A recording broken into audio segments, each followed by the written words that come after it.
He was the heavyweight champion of the world, then he disappeared. Not into retirement, not into exile, into himself, and nearly didn't come back. This is the story of a man named after the most dangerous heavyweight alive, who became something far more complicated. A giant, a clown, a ghost, and finally a king. December 1st, 2018, Las Vegas. Deontay Wilder lands the most devastating right hand of the decade. Fury crashes to the canvas. He should not get up. Nobody gets up from that. Watch what happens next. August 12th, 1988, Wythenshawe, Manchester. John Fury names his son after the baddest man on the planet. Mike Tyson had just knocked out Michael Spinks in 91 seconds. The baby is born premature, 1 pound. Doctors give him no chance. His father names him anyway. He is Irish traveler, a culture built on resilience, pride, and the fist. His father boxed, his uncles boxed, his cousins boxed. For the Furies, the ring was an opportunity, it was identity. By 20, he is 6'9", 250 pounds, unbeaten as an amateur. He turns professional in 2008.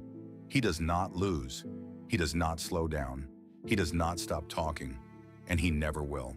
By 2015, he is undefeated in 24 fights. His target? Wladimir Klitschko, the most dominant heavyweight champion of his era, unbeaten in 11 years, 64 wins, a fortress built of precision. November 28, 2015, Dusseldorf, 63,000 people. No one gives Fury a chance. He gives himself every chance. He dances, he grabs, he talks, he befuddles the machine. 12 rounds, every one of them. The judges score it, unanimous. The new heavyweight champion of the world lies flat on the canvas. Not in defeat, in joy. He does the worm in front of 63,000 people, in front of the whole world. He had just beaten a man no one could beat, and he chose to celebrate like a child at a birthday party. He is 27 years old. He is WBA, IBF, WBO, and IBO heavyweight champion. He has beaten everyone. So why does he feel like he is losing? He will later say the depression was always there, under the bravado, under the volume, a darkness that the belts couldn't touch. In 2016, the rematch with Klitschko is canceled, then canceled again. Something is wrong, something he cannot name.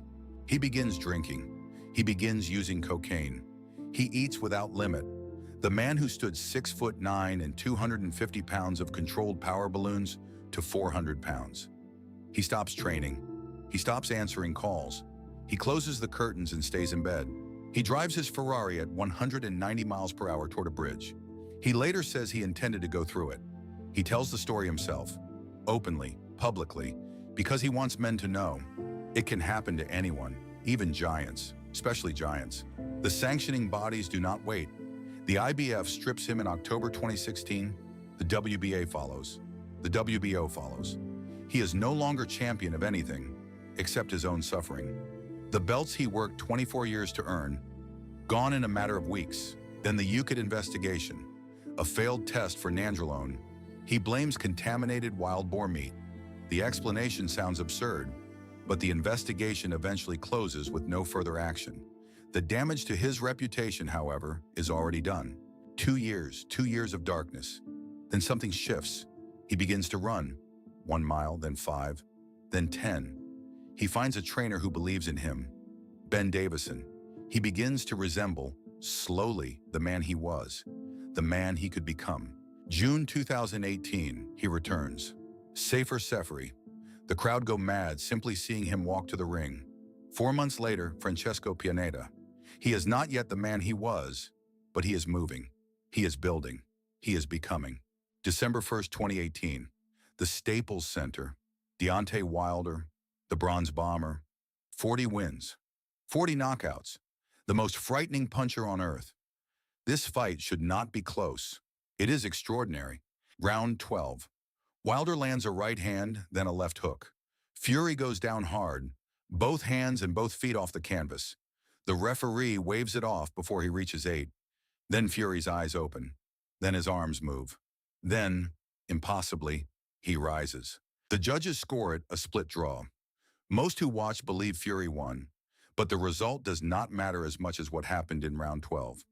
The whole world saw a man refuse to stay down, and the world did not forget it. After Wilder, Fury speaks. Not about rematches, not about money. He speaks about the bedroom floor in Morecambe with the curtains closed. He speaks about the bridge in the Ferrari. He tells men, real men, that asking for help is not weakness. It is the hardest fight you will ever have. Tom Schwartz, stopped in 2. Otto Wallen opens a horrific cut above Fury's right eye in round 3. He bleeds through 9 more rounds. He wins every one of them. The cut needs 47 stitches. He is asked if he was worried. He laughs. February 22nd, 2020, the MGM Grand. This time there is no puzzle to solve. Fury walks through Wilder's power from the opening bell. He knocks him down in the 3rd. He knocks him down in the 5th. Round 7. The corner throws in the towel. The Gypsy King has his throne. He grabs a microphone in front of the world and sings Don McLean's American Pie, word for word, at the top of his lungs, in the ring, after just knocking out the most dangerous puncher alive. This is Tyson Fury. This has always been Tyson Fury. Wilder demands a 3rd fight. His contract allows it. October 9th, 2021, the T-Mobile Arena. What follows is not a boxing match. It is a war. Fury is knocked down twice. He rises twice. He stops Wilder in the 11th round. The trilogy ends. The chapter closes. The Undisputed Heavyweight Championship, the last great unclaimed throne in boxing. Alexander Usyk stands between him and history. May 18, 2024. Riyadh. For the first time in Tyson Fury's professional life, he loses. He does not walk away. December 21st, 2024. The rematch. Fury is dropped again. Usyk wins again, this time on points. Back-to-back defeats. For a man who spent years battling the darkest version of himself, the question is not about boxing anymore. It is about what he does next. Boxing gave him belts. It gave him wealth beyond imagination. It gave him millions of people who loved him. It gave him the stage. It could not give him peace. He had to find that himself. On a morning run, in a conversation with his wife Paris, in the decision to still be breathing. Paris Fury stayed. Through the 400 pounds, through the curtains drawn at noon, through the tests and the headlines and the years of not knowing if her husband would come back, to her, to boxing, to himself. Every story of a man who survives has a person who refused to leave. He broke the stigma. A 6'9", 25-stone fighting man from a culture that does not speak of such things, standing in front of the world and saying, I was broken. I needed help. I am not ashamed. That took more courage than anything he did between the ropes. The Gypsy King was always a character, a shield, a way to fill the space between who he was and who he feared he might be.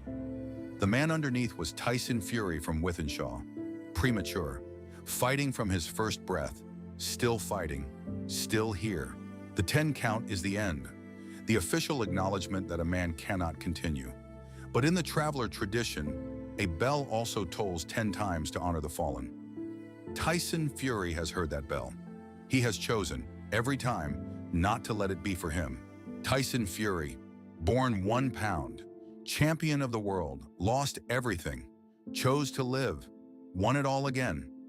And when men across the world felt the darkness closing in, they heard his voice, and some of them chose to live too.